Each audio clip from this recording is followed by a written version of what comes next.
मकानों की दूरियां और मकानों की निकटता से कोई निकट नहीं हुआ करता है, मन की दूरियों से आदमी दूर होता है और मन की निकटता से आदमी निकट हुआ करता है। रूस हमारा मित्र है, पाकिस्तान बहुत दूर है, बाजू में रहकर भी हमारे पास नहीं है वो। मान्यवर, सोचना है आपको।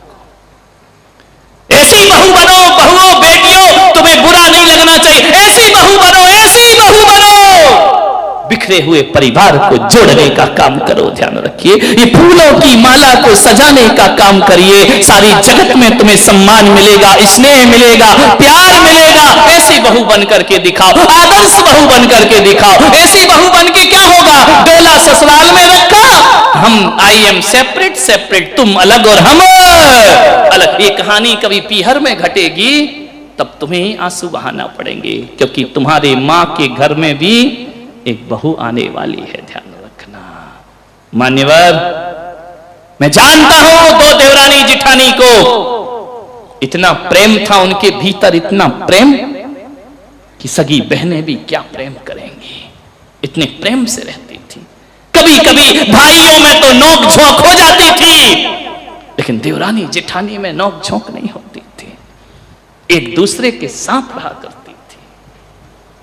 एक दिन देवरानी बड़ी दुखी थी, उदास थी, आंखों में आंसू थे, उसका मन अनबना था। जिठानी ने एक दिन देखा कुछ ना बोली, 2 दिन देखा कुछ ना बोली, महीने भर हो गए।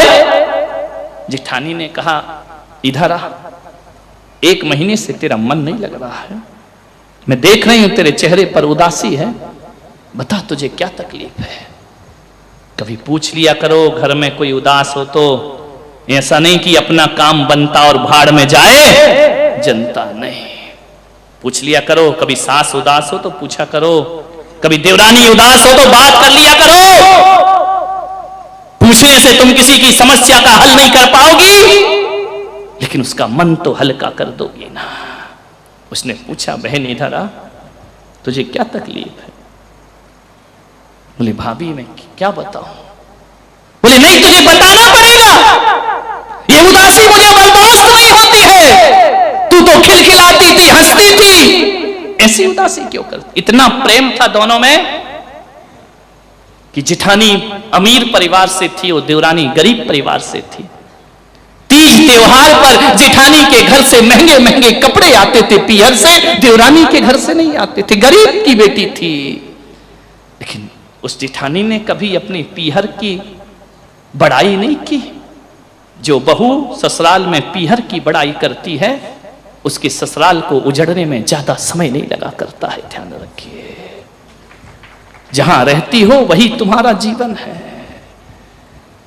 जब भी नई साड़ी आती थी उसके पीहर से, जानते हो ये छोटी छोटी बातें घरों को कैसे जोड़ती हैं। वह साड़ी लेती थी, बैठक रूम में बैठती थी और देवरानी से कहती थी, बेटा 15 दिन ये साड़ी तू पहनना और तेरी उतरी साड़ी 15 दिन बाद मैं पहनूंगी।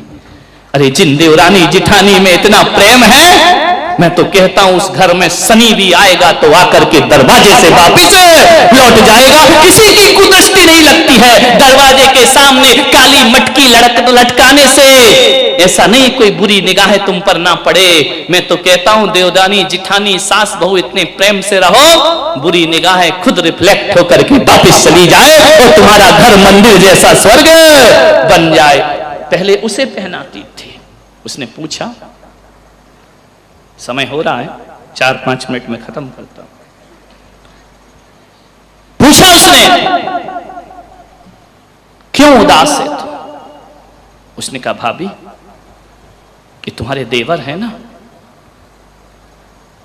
इनकी दुकान में बहुत घाटा लगा है, ये मुंह से कुछ नहीं बोलते हैं, सब कुछ बर्बाद हो गया है, जो जमा पूंजी थी वो भी खत्म हो गई।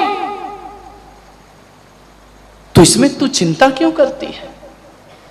भाभी मैं जानती हूं तुम मेरा बहुत ध्यान रखती हो, लेकिन मुझे चिंता तो होगी ना। उनका व्यापार चौपट हो गया, उन्होंने कर्जा कर लिया है। जेठानी ने कहा, तो कोई बात नहीं ना, इन्होंने कल रात को मुझे आत्महत्या करने तक की बात बोल दी है। वो भैया से कुछ नहीं कह पाते, आपसे कुछ नहीं कह पाते। भाभी ने कहा तू चिंता मत कर। गई अपने कमरे में पति के पास। हालांकि इतनी संपन्न नहीं थी वो ससुराल, उसकी तिजोरी में 10 लाख रुपए पड़े थे। उसे जाकर अपने पति से कहा कि वो जो 10 लाख रुपए पड़े हैं ना, वो छोटे को दे दो। पति ने कहा तू पागल है क्या, कैसे दे दो? जो भी करता है चौपट करता है, बर्बाद कर देता है। कितना तो मैंने उसे हेल्प किया है, कितनी मैंने उसे सहायता की है, हर बार बर्बाद करता है, कहां तक मैं उसकी हेल्प करूं? भाभी ने कहा रुक जाओ, एक बात ध्यान रखो, तुम बड़े भाई हो ना, तुमने एक बार व्यापार कराया उसने चौपट कर दिया, दूसरी बार कराया तो उसने चौपट कर दिया। बोले अब नहीं दे सकता मैं उसे पैसा।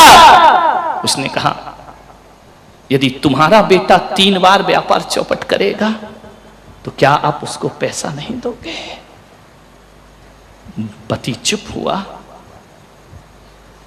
पति ने कहा तू पागल मत बन, ये जो 10 लाख रुपए रखे हैं ना, बेटे का डॉक्टरी में एडमिशन कराना है, मेडिकल में, मुझे वहां देना पड़ेंगे, उसका भविष्य बनाना है।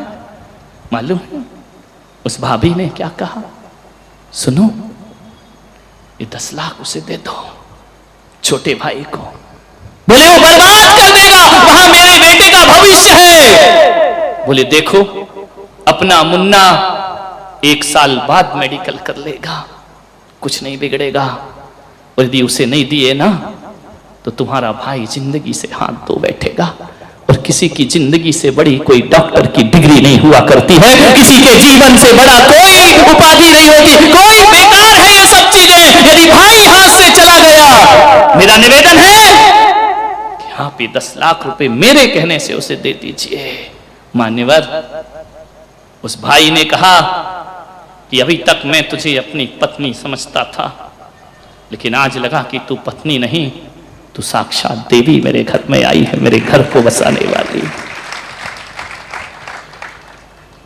उसने कहा कि तूने बच्ची के बारे में क्यों नहीं सोचा, उसके बारे में क्यों सोचा?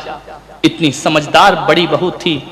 उसने कहा तुम जानते हो, बच्चा तुम्हारी जिंदगी में बाद में आया है, भाई तुम्हारी जिंदगी में पहले आया है। तो घर की दौलत का सबसे पहला हक भाई पर हुआ करता है। मान्यवर, इतने आदर्श स्थापित कर सकते हो अपने जीवन में।